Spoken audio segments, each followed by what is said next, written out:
Kapaskuhan. Ano po ba ang totoong meaning ng Kapaskuhan? Walang iba kundi si Jesus. Nagkatawang tao ang berbo upang ang buong mundo ay kanyang iligtas sa kapangyarihan ng kasalanan. Naganap na po niya ito nung siya ay mamatay sa krus ng Kalbaryo, ipinako, itinuring na makasalanan upang tayo na mga makasalanan ay ituring na matuwid o gawing matuwid sa harapan ng God the Father. So, lahat ng papuri at karangalan kay Lord Jesus Christ. Hallelujah. This morning, I would like to tackle something about a very, very important matter.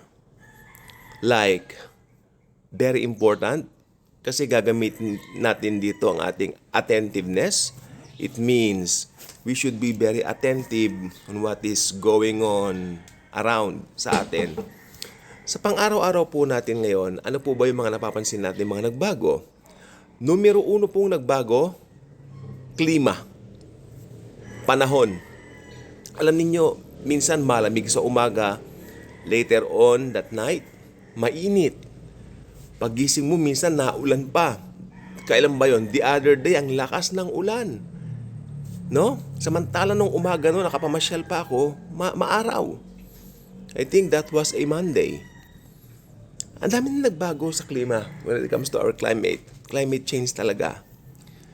Isa pa nagbago, hindi mo na makikilala ngayon kung ano ang AI at kung ano ang totoo dito sa internet. Okay? Ang hiling ko lang, sana yung galing nila sa AI, gamitin nila sa paggawa ng pelikula about kay Jesus.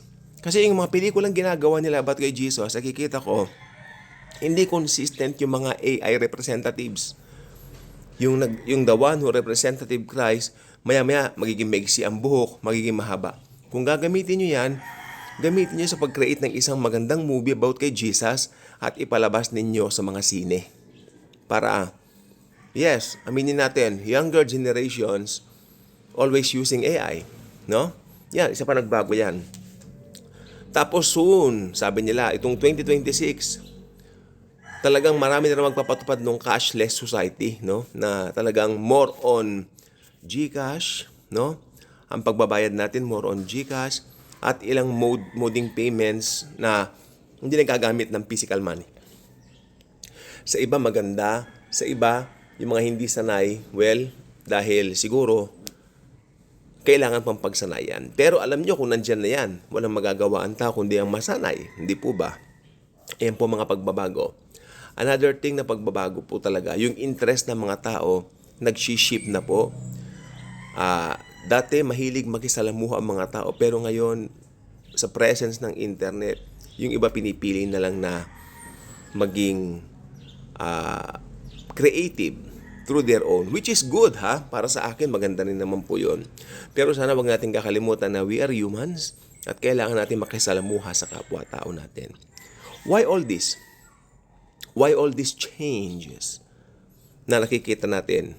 Sapagkat lahat ng changes na ito ay may purpose para ihanda ang daan sa Antichrist. The Antichrist will reign one day.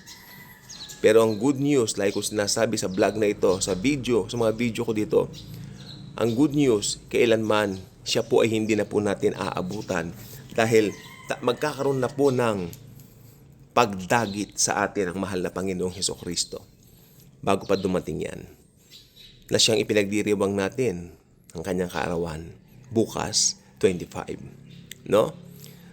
Make it a day of celebration, I suggest. Kalimutan ng mga problema, o should I say wag nang isipin ng mga problema. Let's all be Jesus conscious in everything and in every manner dahil ang Panginoong Hesukristo lamang po, wala na pong iba ang tanging makapagbibigay sa atin ng tunay na solusyon na hinahanap natin, ng tunay na kaligayahan na hinahanap natin. Yung iba sabi nila, bakit marami na akong ganito, mayaman na ako, malungkot pa rin ako. Sapagkat walang Kristo sa buhay yung mga taong ganon. Samantalang, yung iba, maski simpleng buhay, nandun yung fulfillment. Pero don't get me wrong, pag naki-Christ ka na, i-bless ka niya talaga. Pero, hindi mo chine-chase yung blessing. Okay? Kundi chine-chase ka ng blessing. Alam mo yun? ikaw ang sinusundan ng blessing because you belong to Christ. Amen? Ganun po yun. So napakaganda po maging Kristiyano. Ma-realize mo. Kaya alam po, naaalala ko dati, yung sa scale nga lang po ng gawain ng Panginoon, kung naalala ko yung mga nakaraang dekada, di hamak o di yatat, mas better. Dahil ang dami naming gawain sa Lord dati, every time magpapasko. Ngayon pwede pa naman yung gawain, may mga gawain pa naman po kami. Nagagather, ganon. Pero what I mean is yung Bible study, yung active Bible study, ng pagpunta mo sa iba't ibang place, no? Para mangaral. Napaka-receptive ng mga tao. Those were the days, those were the years na napaka-receptive ng mga tao sa gospel. No? Pero alam nyo, sa pag-usad ng panahon ay yan po yung unti-unti kong nakita na nag-change, nagbago dahil siguro sa technology.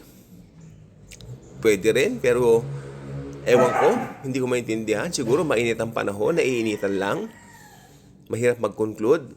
Pero all of these are making pavements for the Antichrist to arrive. Don't be afraid. If you're a real Christian, you will never ever be able to meet him. Sapagkat maliwanag po sa Bible, we are not appointed to suffer wrath. Panghawakan niyo po yan. Kasi pag sinabi mong wrath of God, ito po yung puot ng Diyos na ibubuhos niya sa mundo sa pamamagitan ng 7 selyo at 7 mangkok. Wow! Yung 7 selyo at 7 mangkok kay bibigat po nun. Hindi po siya easy. Do you think his children na pinakamamahal niya, hahayaan niyang isuong doon? No way, in many ways. Hindi po. Mag-aral tayo ng Bible at makikita mo roon yung katotohanan ng pre-trib rapture. Napakatingkad pa sa sikat ng araw. No? Kaya ang Panginoon, out of His love, super abounding love. Actually, kung gusto mo ng unconditional love, kay Christ lang talaga. Kay Jesus lang. Nakakatawa yung mga palabas sa sinihan, no? Sa TV, sa mga programs ngayon sa TV, yung mga drama-drama. Sabi niya, siya nagbigay sa akin ng unconditional love, referring sa kapwa-tao niya. Hindi po totoo yun. Maski yung parents mo, hindi ka kayang bigyan ng unconditional love. The only one who can give you unconditional love na hindi ka iiwan, na hindi man lalamig sa iyo ay si Kristo Jesus. Tapat siya sa kanya mga pangako. Sabi ng Bible, okay, bago pa natin siya ibigin, siya na ang unang umibig sa atin sa pamamagitan ng pagbibigay niya ng kanyang sarili upang maging handog doon sa krus ng Kalbaryo, upang hindi lang puhugasan kundi alisin ang kasalanan ng sanlibutan. Sabi ng Bible, narito ang kordero ng Diyos na nag-aalis ng kasalanan ng sanlibutan. Kasi may mga, alam mo, ito, believe it or not, may mga Christian churches ako naririnig. Naniniwala sila, tinakpan daw yung mga kasalanan. No, hindi po, hindi lang po tinakpan. Uy, hindi po. Inalis. Ha? Iba po yung cover, iba po yung being covered sa removed. Maliwanag po yun. Hindi po yan, hindi po tayo grade 1 dito. No? Hindi lang po kinover, ni-remove. Sa Old Testament, tinatakpan, kinokoberan. But in the New Testament, tinatanggal, nire-remove.